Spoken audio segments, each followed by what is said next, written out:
আকাশ আর নীলা একসময় একে অপরকে খুব ভালোবাসত, কিন্তু উচ্চাকাঙ্ক্ষা আর মিথ্যে অহংকারের জন্য আকাশ নীলাকে ছেড়ে চলে যায় এক ধনী ব্যবসায়ীর মেয়ের সাথে সম্পর্কে জড়াতে। যাওয়ার সময় আকাশ নীলাকে বলে গিয়েছিল, মধ্যবিত্ত ঘরে বড় হওয়া তোমার মতো মেয়ের সাথে আমার ভবিষ্যৎ নেই। 3 বছর কেটে গেছে। নীলা এখন শহরের অন্যতম সফল ইভেন্ট ম্যানেজমেন্ট কোম্পানির মালিক।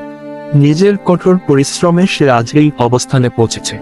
অন্যদিকে আকাশের রঙিন দিনগুলো বেশি দিন টেকেনি। ব্যবসায়িক লোকসান আর ভুল সিদ্ধান্তের কারণে সে এখন প্রায় নিঃস্ব। একদিন নীলার অফিসে একটি নতুন ক্লায়েন্ট এলো তাদের বিয়ের ইভেন্ট সাজানোর জন্য।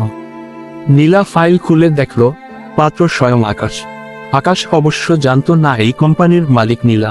সে খুব করুণ অবস্থায় এসেছে, কারণ তার হবু শ্বশুরবাড়ির কাছে নিজের ভাবমূর্তি রক্ষা করতে তাকে একটি জাঁকজমকপূর্ণ অনুষ্ঠানের আয়োজন করতে হবে, যার টাকা দেওয়ার ক্ষমতাও এখন তার নেই। মুখোমুখি সাক্ষাৎ। মিটিংয়ের দিন নীলা যখন কেবিনে ঢুকল, আকাশকে দেখে মনে হলো তার পায়ের নিচ থেকে মাটি সরে গেছে। নীলা, তুমি এখানে? আকাশ তোতলামি করে বলল। নীলা খুব শান্ত গলায় উত্তর দিল, হ্যাঁ আকাশ, তোমার জীবনের সবচেয়ে বড় দিনটি সাজানোর দায়িত্ব এখন আমার হাতে। আকাশ মাথা নিচু করে বলল, নীলা, আমি জানি আমি তোমার সাথে খুব খারাপ করেছি। এখন আমার কাছে তেমন টাকা নেই, কিন্তু শ্বশুরবাড়ির কাছে মান বাঁচাতে আমার এই গ্র্যান্ড ইভেন্টটা খুব দরকার।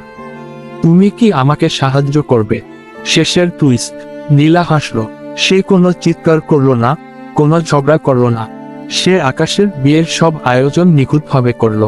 কিন্তু বিয়ের মূল অনুষ্ঠানের রাতে নীলা একটি বিশেষ কাজ করল। অনুষ্ঠানের মাঝখানে বড় স্ক্রিনে যখন পাত্র পাত্রের ছবি আসার কথা ছিল, সেখানে হঠাৎ ভেসে উঠল আকাশের 3 বছর আগের কিছু অডিও ক্লিপ এবং টেক্সট মেসেজ, যেখানে সে নীলাকে অপমান করছিল এবং কিভাবে সে স্রেফ টাকার জন্য বর্তমান হবু স্ত্রীকে ব্যবহার করছে তার প্রমাণ ছিল। পুরো হলরুম নিস্তব্ধ হয়ে গেল। আকাশের হবু শ্বশুর তখনই বিয়ে ভেঙে দিলেন। আকাশ কাঁদতে কাঁদতে নীলার কাছে এসে বলল, তুমি এটা কেন করলে? এটা কি তোমার প্রতিশোধ? নীলা শান্তভাবে তার ব্যাগটা কাঁধে নিয়ে বলল, না আকাশ, এটা প্রতিশোধ নয়। এটা স্রেফ তোমার করা কর্মের আয়না। আমি তো শুধু তোমার সত্যিকার রূপটা সবার সামনে সাজিয়ে দিলাম, ঠিক যেমনটা তুমি ইভেন্ট ম্যানেজমেন্টের কাছে চেয়েছিলে। নীলা হলো থেকে বেরিয়ে এল। আজ তার মনটা অনেক হালকা। প্রতিশোধ মানে সবসময় ক্ষতি করা নয়, মাঝে মধ্যে সত্যকে সামনে আনাটাও একটা বড় প্রাপ্তি।